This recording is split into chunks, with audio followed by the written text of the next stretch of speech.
It's all pretty damning stuff, and the bank statements revealed yet another layer to this scrounger's scam. Flights to and from Sweden. Steve decides it's time this case went international. The Swedish authorities are only too happy to help Steve snare this scrounger. We were able to contact the authorities in Sweden that are able to give us details when they had actually visited her in Sweden.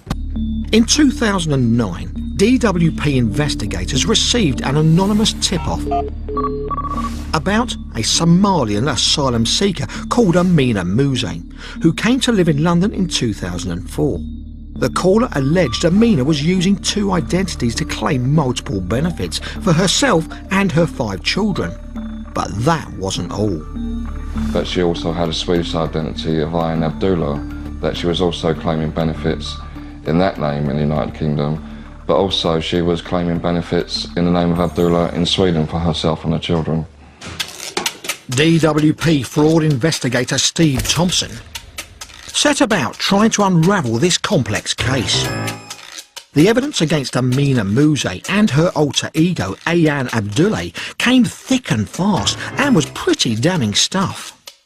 All telephone calls made are recorded, and we can tell that it was the same person. The handwriting for both sets of identities was written by one person. The items purchased in the name of Abdullah were actually being delivered to the address of Amina Muse. Steve now believes Amina and Abdullah are indeed the same person, and the benefit fraud could run into hundreds of thousands of pounds. He decides the case against her has to go international. The accusation that she is still also claiming benefits in Sweden needs to be cleared up. Her bank account showed that there were some flights to Sweden, and also we were able to contact the authorities in Sweden that are able to give us details when they had actually visited her in Sweden. So we knew that she was flying between London and Sweden. By talking to the Swedish authorities, the team discovers Ayaan Abdullah is indeed claiming benefits there as well. The flights discovered on her UK bank statements matched up to the dates when the Swedish benefits officials had visited her at her address in their country. But the evidence doesn't stop there. When my colleague contacted the authorities in Sweden, he was able to obtain copies of the Swedish passports for Ayaan Abdullah and her children. These obviously included photographs, which we was able to match with the photographs that were held on her asylum applications in the United Kingdom. And those photos in the asylum application were, you guessed it, made under the name Amina Muse.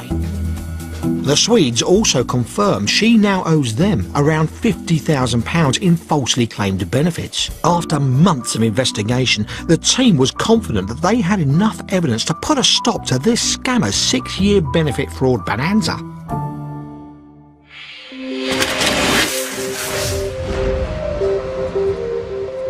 On the 12th of May 2010, the DWP and police get ready to raid the London home of Amina Muse. We went to Amina Muse's house and with the police, and we had a search warrant that was issued by the court. We went into the house and then we started to search the house for documents. Steve was looking for hard evidence of Amina's dual identities, but what he found first was hardly the home of a refugee who had fled her country with nothing. The house had 5 bedrooms, 2 bathrooms and 2 living rooms and a kitchen downstairs. The house was fairly well furnished. There was lots of PlayStations, there was TVs in most of the bedrooms. We found a lot of clothes and jewellery for Mrs. Muse. I got the impression from looking around the house that she was living a lifestyle beyond the means of someone on benefits. And it didn't take long for the team to find evidence of how Amina Muse was able to afford this lifestyle. Most of the documents were found upstairs in the bedroom. They were hidden in plastic bags, hidden down the side of the beds. We found a number of passports from Sweden for the children in the name of Abdullah. We found a Swedish identity card in the name of Ayaan Abdullah. We found documents from Sweden, from the Social Security office in Sweden, and we also found a number of documents for the false claims that she made in the name of Abdullah in the United Kingdom. We found lots of documents for Ayan Abdullah in the house for Amina Muse, and of course we wouldn't expect to find those documents unless they were the same person. Muse was arrested and taken for interview, her 6-year scam finally at its end. Despite the overwhelming evidence against her, this scrounger stood her ground. In her interview under caution, she mainly went no comment to the questions that we asked her, but she did maintain throughout her interview that her true identity was Amina Muse, and she also stated or alleged that her husband and another woman were trying to plant evidence on her to get her deported. Yet another lie to add to the list. Steve and his colleagues have worked out that Amina Muse and her alias Ayan Abdullah have cheated the British taxpayer to the tune of £216,000 in false benefit claims. On top of that, there's also approximately £50,000 owed to the Swedish government for the claims she made there at the same time as claiming in the UK. In January 2011, Muse faced the courts. Amina Muse was charged with 23 offences of making false claims to benefits, and she pleaded not guilty to all those charges. She was being charged under what the prosecution believed to be her real name, the name she'd come from Sweden with, Ayan Abdullah. During the 10-day trial, she tried everything to shift the blame from herself.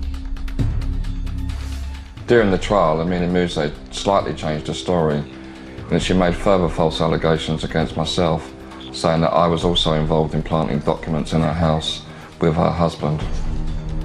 Yet another lie to add to a very long list, but there was more to come. Despite the overwhelming evidence against her, Ayan Abdullah refused to acknowledge this name as her real identity. She maintained throughout that she was Amina Muse, a refugee from Somalia. It was this side of her defence that angered Steve the most, as the prosecution were to prove that her story of rape and persecution in Somalia was fake. We was able to obtain from Sweden the birth records for Ayan Abdullah, which showed that she was actually in hospital having a baby at the same time that she said she was being raped in Somalia.